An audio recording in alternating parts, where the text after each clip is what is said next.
Hello, you're on time for New Vision TV News. I am Ruth Naseje. Now, starting September 1st, motorists will have to pay 150% more for parking in Kampala City. New Vision TV examines what has necessitated this abrupt hike. Kampala must be one of the most congested cities in the world, with national capitals in the region like Nairobi, Dar es Salaam, Addis Ababa and Kigali being progressively decongested with proper infrastructure development. There's definitely no shortage of African examples for Kampala to follow. KCCA is also taking steps to decongest Kampala, and the immediate one has been to hike the parking fees. So many people drive cars into the city and park them for a whole day. The problem with Kampala is that the parking spaces take up an entire lane of a street. These are actual road lanes constructed with hundreds of millions of dollar loans just for some people to park private cars on. Charging a stiff fee for the parking is therefore in order, but it is not enough. The cars need to stop parking on the street lanes completely. Parking fees have been raised from 400 shillings per hour to 1,000 shillings per hour. Interestingly, the charges increase with the time spent parking. So after 2 hours, the car is charged 800 shillings per extra 30 minutes parked. So an extra hour costs 1,600 shillings. KCCA hopes to increase its monthly earning that Multiplex has been remitting from parking from 140 million shillings. In the long run, however, the hiking of parking fees needs to be accompanied by proper infrastructure development of the city so that it is decongested, something the Deputy Director in charge of transport at KCCA agrees with.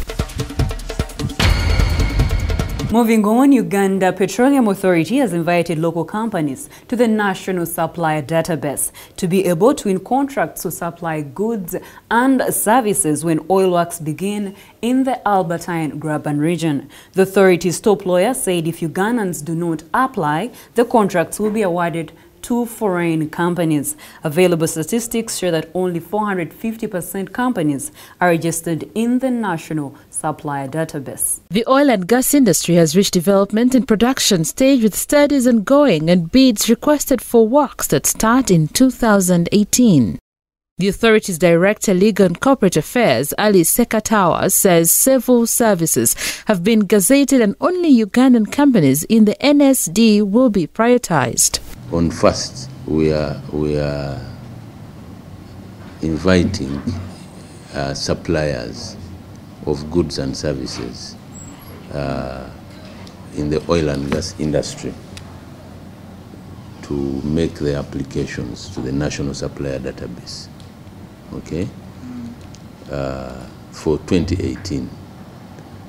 And so the advert will require that as long as you are going to supply any goods and services to the industry in 2018, the law requires that you are in the National Supplier Database. So, and the reason is that the industry has reached a stage where it's going through development and production, because there are projects which are ongoing right now. There are different studies and they are called for bids for works that are going to land in 2018. But for you to do that work, you must be on the supplier database. The industry projects Hoima and neighboring areas will be an industrial hub once the oil production begins. The pipeline is 1,450 kilometers from Hoima to Tanga, okay? And there have been studies which we've tried to share on how many people will be required in terms of man hours, okay? Drivers, welders, even hard labor, sand, delivery of sand, materials, cement, steel, and so on. So I've shared with you this. What you need to know is that we are going to construct a 1,450 kilometer pipeline from here to Tanga. Okay, the people that you need are being certified, and they should apply to be certified in the different, institutions, so that they can get ready to do that. The exact number of materials and works and people is being done in the FID, which probably will be finalized by end of this year, so that you can properly define the design and so on. So far, a 1,450-kilometer oil pipeline has been launched that will run from Hoima to Tanga, a new industrial park with an airport inside. Due in Hoima, an oil refinery and its central processing facilities, there are many opportunities up for grabs. The projects are expected to be completed within the next 2 to 3 years with a combined value of $20 billion, but they come with new supply contracts and jobs estimated to be in the region of 160,000 direct and indirect jobs. For the supply contract, Sekatawa says they will be awarded in a 3-phase process, with most ring-fenced for Ugandan companies. But what happens in case Ugandan companies do not qualify for the contract? The law allows a 3-stage process. The first is we have over 11 gazetted services and goods which are purely ring-fenced for Ugandans.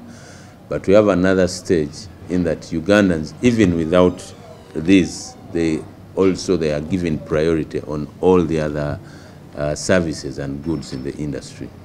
So then it puts on a 3-stage process that first priority for any works or services must be to the Ugandans. The second one is that if there are no Ugandans or Ugandan companies that qualify for that work, then the second priority should be given to a joint venture between a Ugandan company or a Ugandan with another international entity. And at that point, that's when the role requires that then we look at the shareholding in the joint venture based on technical and financial capacity of the two entities. And then the third point is that should those two not be available, then you allow an international company, which is not Ugandan, to do the work. So that's the 3-stage process. But all of it needs that you must have applied on the NSD, but you also must have the technical and financial capacity to deliver a high-quality product in the industry. The following are the services that are ring-fenced for Ugandan companies: security, food supply, IT services, civil works, environment, supplying construction materials, crane hire, land survey, fuel supply, office supply, and waste management. The following are the requirements for registration into the database: registration certificate, shareholders' particulars, bank account details and financial statements, tax clearance certificate, NSSF clearance, and areas of professionalism. The National Supplier Database was launched in May this year, and so far 450 companies are listed. However, the authority says many Ugandan companies need another window to apply to be in the database starting September the 1st. The new vision will run a full-page advert giving details on how to apply to be in the database. You're still watching New Vision TV, and in our daily Pearl of Africa series, we take a look at life in the mud for the buffaloes. Now, animals have different lifestyles. Some spend most of their time in water, others in the air, and many on land. However, some opt to stay anywhere. For the buffaloes, they prefer spending most of the day in the mud. In this report, we look at the interesting life of the buffalo. In Queen Elizabeth National Park is where these buffaloes are found. They spend almost half of the day in this mud. Interesting about this situation is that the hippopotamus joined the buffaloes. Hippos are known to spend most of the time in water, but this time it is enjoying the mud with the buffaloes. The buffaloes come from the family of Bovidae. They share this family with domestic cattle, oxen, yaks, four-horned antelopes, bangos, and kudos. Buffaloes are herbivorous, which means they mostly feed on grass and herbs. The buffaloes have a close resemblance with bulls. Now, for more Pearl of Africa stories, visit our website www.newvision.co.ug. And that's all we had for you. Thank you for watching. Be sure to catch more of your news updates on your mobile phone, on your desktop, on your tablet, and anywhere on the go by visiting our website www.newvision.co.ug. I am Ruth Naseje.